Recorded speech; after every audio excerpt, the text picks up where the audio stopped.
Sí, buenos días a todos y a todas. Primero que nada, yo lo que quiero es agradecer al gobernador, a todo el gobierno de la provincia, por darnos este lugar, a la comunidad que trabaja en terapia intensiva, que está formada por médicos, médicas, enfermeros, enfermeras, kinesiólogos y kinesiólogas, el personal de limpieza, los camilleros, todos los que estamos en la primera línea, en la trinchera, en la lucha contra este enemigo microscópico.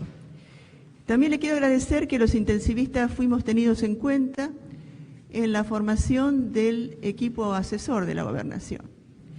Esto no ha ocurrido en otras jurisdicciones, pero aquí tuvimos voz y voto desde el mismo inicio. También quiero darles cuál es la visión que nosotros discutimos sobre el tema de la pandemia. Nosotros pensamos que se ha focalizado mal este problema. El problema verdadero es la pandemia, que afectó a 25 millones de personas en todo el mundo y que mató más de 850.000 personas y que seguramente lo va a seguir haciendo. Pero aquí en la Argentina parece que el problema es la cuarentena.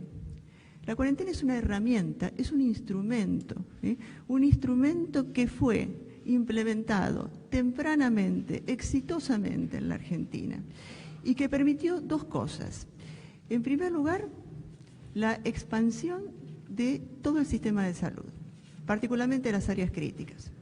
Yo les digo, disculpen la autorreferencialidad, pero yo tengo 40 años de médica. De esos 40, 37 los pasé dentro de la unidad de terapia intensiva. Nunca hubo la adquisición tan importante de semejante magnitud de respiradores, monitores, camas, nombramiento de personal, equipos de protección, nunca ocurrió esto. Y esto fue de manera transversal, porque lo que veíamos a veces es que era una unidad, se creaba, se equipaba. Acá fueron todas al mismo tiempo, en la provincia, en los municipios. Y esto permitió, y esto fue la segunda consecuencia de la cuarentena, que, insisto, es un instrumento, permitió que todos los pacientes que se enfermaran por coronavirus fueran correctamente atendidos, de acuerdo a sus necesidades. Y esto evitó muchísimas muertes, miles de muertes. Pero nadie tiene presente esto, porque esto es contrafáctico. Nadie piensa lo que podría haber ocurrido, pero esto ocurrió en otros países con sistemas de salud mucho más robustos, más desarrollados que el nuestro, como ustedes han visto en los diarios. Y nosotros lo supimos muy tempranamente a través de nuestros amigos que trabajan en Europa, es decir, italianos, españoles, gente del Reino Unido y profesionales que trabajan en Nueva York nos advirtieron del posible colapso del sistema que ellos vivieron. Y esto también lo vivieron países hermanos, vecinos, ¿no? Brasil y Chile estuvieron al borde y lamentablemente Perú y Bolivia, países hermanos, sufren todavía las consecuencias del colapso, del desborde y la altísima mortalidad. Pero nosotros esto, por suerte, no nos pasó. Sí, tenemos que lamentar la muerte de más de 8.000 argentinos, pero por lo menos nos queda la tranquilidad de conciencia que fueron atendidos en tiempo y forma, con todos los recursos. Porque esto hay que acordarse que esto es como cualquier enfermedad en medicina. Todas las enfermedades tienen distintas formas de manifestación, desde formas leves hasta formas gravísimas. El coronavirus no es una excepción. Ustedes ya deben haber escuchado esto. De 100 pacientes que se enferman, 80 cursan una enfermedad leve, 20 requieren internación, 5% requieren terapia intensiva y de estos la mitad, un 2.5%, requieren ventilación mecánica. Estos son los gravísimos. Y estos son, lamentablemente, los que tienen mayor tasa de mortalidad. Y estábamos así, en esta situación que fue destacada en el mundo. El enfoque de la Argentina sobre la pandemia, la verdad que fue comentada y comentada favorablemente y por medios insospechables de oficialismo. Porque esa es la verdad. Y si ustedes tienen alguna duda, miren el mapa de Johns Hopkins, que habla de tendencias, habla de mortalidad, habla de cómo los países enfrentaron la pandemia y van a ver cómo Argentina es una de las que tiene tasas de letalidad más baja y números de muertes por 100.000 habitantes más bajos, y mucho más bajos que la mayoría de los países latinoamericanos. Pero la verdad que en las últimas semanas la cosa cambió. Aumentó notoriamente la circulación del virus y con este fenómeno aumentaron los contagios, las internaciones y las muertes. Esto tuvo varias causas, por supuesto, como todo en la vida es multifactorial, pero sin duda el aumento de la circulación de las personas fue la causante principal de esto, que a su vez se dio por dos cuestiones, ¿no? Primero porque, bueno, hubo una liberalización progresiva de distintas actividades, también por el cansancio, ¿no? Porque la población está exhausta con estas cuestiones, pero también hubo una propaganda incesante en contra de la cuarentena, en contra del aislamiento, y estas son cuestiones de salud pública, no tendrían que ser tomadas políticamente. Nosotros sufrimos estas cuestiones, digamos, esta disputa, que debiera ser solamente un problema sanitario. Pero bueno, estas son las consecuencias. Tenemos un aumento de la circulación del virus muy marcada. En el AMBA lo que más tenemos son mesetas elevadas, persistentemente elevadas. Y esto, junto con el aumento de los casos en la provincia y en otras provincias, nos pone en el riesgo real del colapso del sistema de salud. ¿Qué ha ocurrido en algunos lugares, ¿no? Como ustedes habrán leído, está ocurriendo en Jujuy, por ejemplo, lamentablemente. La verdad que en lo que vemos cotidianamente o los informes oficiales hablan de un porcentaje de ocupación de las camas de terapia intensiva y siempre decimos que ese número, la verdad que como todo promedio, ¿no?, esconde heterogeneidades. Yo les puedo decir que la unidad de terapia intensiva del Hospital San Martín de la Plata hace 3 o 4 semanas que estamos con 90 al 100% de ocupación. Esos pacientes, la mitad son COVID. Por supuesto, habrá otras unidades que tienen menos, de menor complejidad, pero en las unidades de alta complejidad estamos así, ya estamos así hace un tiempo. O sea que si sigue aumentando el número de casos, es probable que todas lleguemos al 100%. Entonces alguien podría decir, bueno, aumenten las camas, compren más respiradores, cosa que se podría hacer probablemente.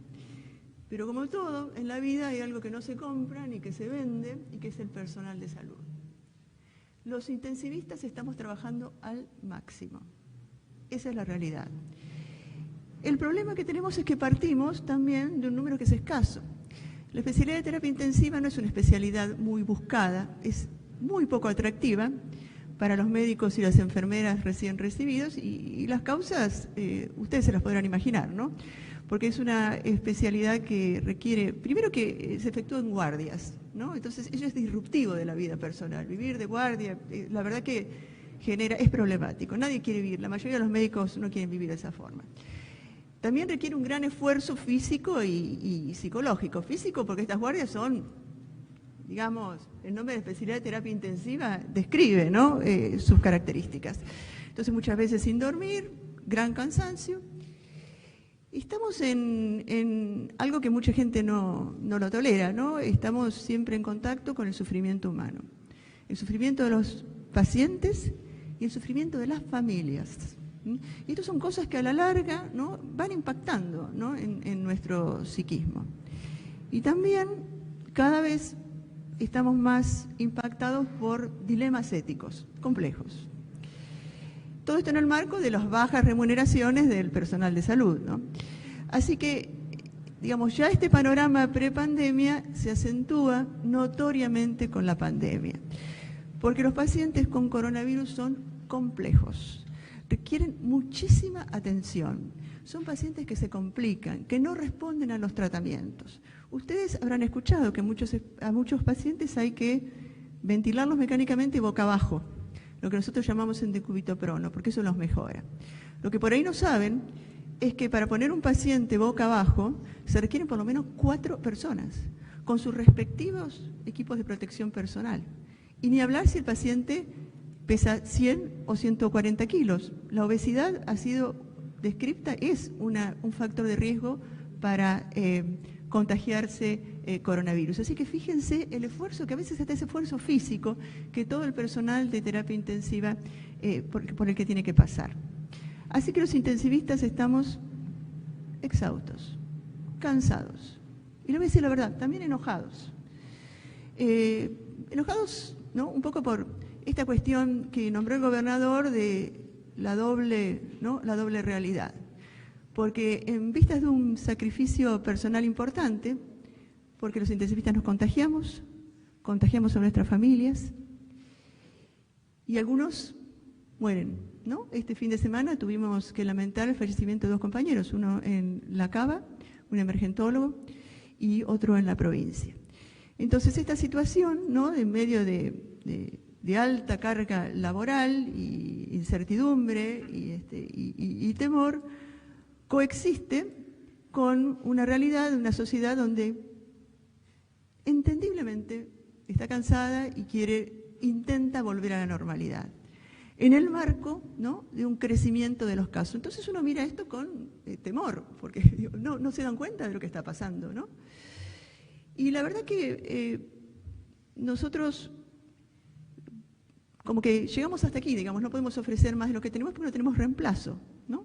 Todos los intensivistas estamos trabajando intensamente, incluso en 1, 2, 3 trabajos. ¿Y qué nos queda? Entonces, ¿cómo seguimos adelante ante la situación de incremento de casos en la Argentina? Nosotros apelamos a la sociedad en este momento. Nosotros, por supuesto, siempre seguimos trabajando, somos médicos y seguiremos hasta el final. Pero apelamos a la conciencia, a la solidaridad de la sociedad. Y esto lo hacemos, les pedimos, les rogamos, les exhortamos, yo no sé todos los verbos que se me ocurrieron, pero a que respeten todas estas normas que se han comentado, sobre las que se ha resaltado mucho, que empiezan por el simple uso del barbijo, el uso correcto del barbijo. Esto quiere decir cubriendo la nariz y la boca. Uno ve por la calle gente que no lo usa o que lo usa mal. Hay que concientizarse en eso. Uno se protege y protege a los demás. En segundo lugar, respetar la distancia social de 1,5 metros. Esto es fundamental. Esto es una barrera para el virus. Fundamental. Respetar todas las medidas de higiene. Lavarnos las manos, usar el alcohol en gel, esto es fundamental. Y una cosa que es muy importante y que va en contradicción contra estas cosas que se están hablando ahora, de, digamos, liberalizar, de abrir. Nosotros los exhortamos a que se queden en sus casas, que salgan lo menos posible. Más gente en la calle, más circula el virus, más contagios, más internaciones, más terapia intensiva, más ventilación mecánica, más muerte. Esto es así, aquí y en cualquier lugar del mundo. Entonces, si tienen que salir a la calle, salgan lo menos posible, lo indispensable, para las cosas básicas y, por supuesto, ¿no?, para lo que fuera de recreación. Nosotros no vamos a negar eso, también nos afecta, pero pensemos que estamos en un momento muy crítico. Y acá en el AMBA, si bien los casos no crecen, se mantienen en una meseta que, insisto, es inaceptablemente alta.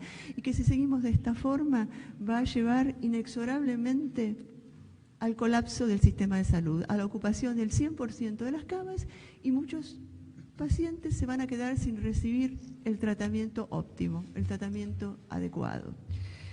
Sabemos que entretenerse, que reunirse con los amigos, que tomar un café, son todas actividades que a todos nos encantan. Correr, hacer deporte, ¿quién no le gusta?